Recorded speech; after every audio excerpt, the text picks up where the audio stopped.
James never thought of inflation as something personal. It was just a word he heard on the news while getting ready for work. Numbers moving on a screen. Percentages that didn't feel real. Until one evening, standing at a grocery store counter, he noticed something strange. The same items he used to buy every week suddenly cost more. Not a little more. Enough to make him pause. Enough to make him put one or two things back. He didn't say anything. He just paid and left. That night, something stayed with him. He sat down and did a rough calculation. His salary hadn't changed in a year. But prices had, rent had, fuel had, food had. And for the first time, he realized something uncomfortable. He wasn't standing still. He was quietly falling behind. Not because he was careless, but because inflation was moving faster than his income. And that's when the real thought hit him. If prices keep rising, and my income stays the same, then I'm getting poorer every single year. Saving alone couldn't fix that, because inflation eats savings, silently, relentlessly.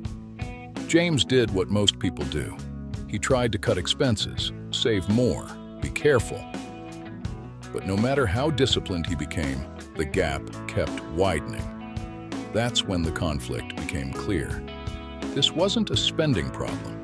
This was a value problem. And he wrote one line in his notebook that night. If inflation reduces the value of money, I must increase the value of myself. That became his anchor, because for the first time, he saw the truth clearly. You don't beat inflation by protecting money. You beat inflation by becoming more valuable than the rate at which money is losing value. A few days later, while walking home, he noticed a small bakery near his house. He had passed it many times before. Good smell, fresh bread, clean place. But something was off. Most days, especially in the afternoon, it was nearly empty. He stood there for a few minutes and just observed. People walked past without noticing. No visible offers, no reason to stop.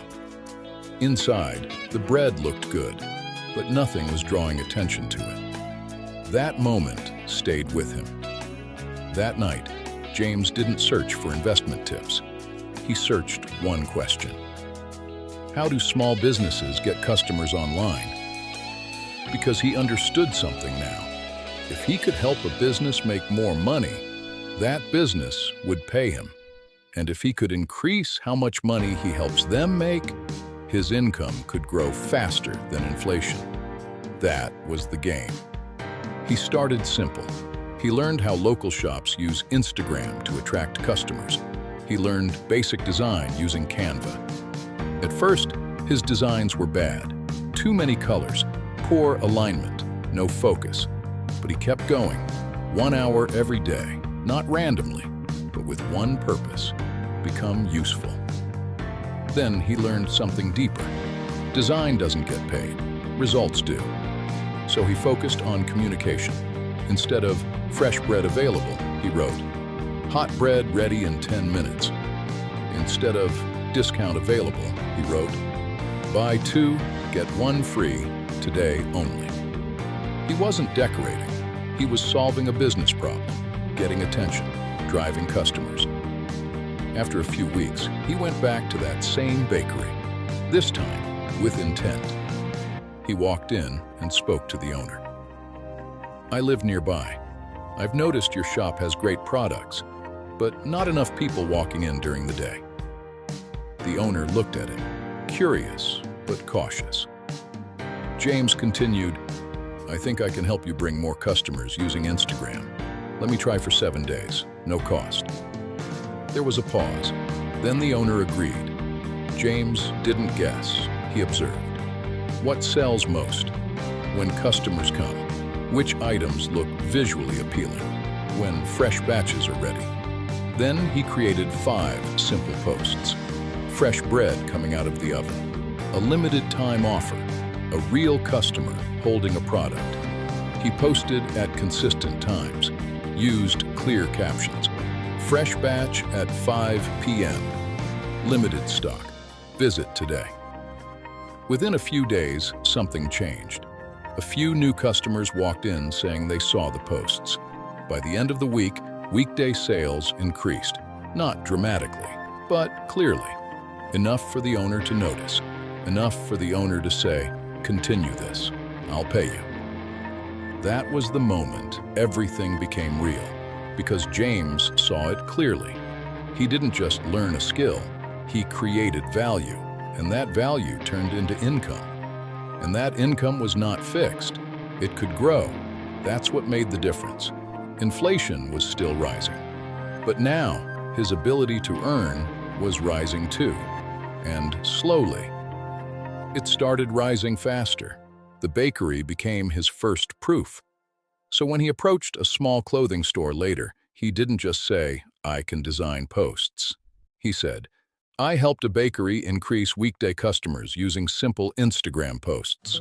I can do the same for you." This time, the problem was different. The store had good products, but poor presentation.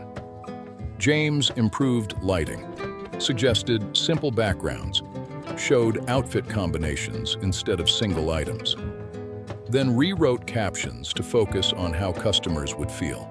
Confidence, comfort, occasion, sales improved, and again, the same pattern. Businesses don't pay for effort, they pay for outcomes. And in an inflationary world, outcomes become more valuable because every business is under pressure to earn more, which means anyone who can help them earn more becomes more valuable. That's why his skill started getting demand, not because it was fancy, but because it solved a real problem. And here's what changed for James. Earlier, inflation controlled him. Now he had a way to outgrow it, because his income was no longer fixed. It was tied to the value he could create, and value can scale. Savings cannot. That's when he fully understood the truth he wrote in his notebook. Inflation reduces the value of money, but skill increases the value of a person. And the person who keeps increasing their skill will always move ahead of inflation. Today, prices still rise. Nothing about the economy has slowed down, but James doesn't feel the same pressure because he's no longer trying to protect money from inflation. He's increasing his value faster than inflation can catch up. And that is the real shift. Not saving more, not worrying more, but becoming more.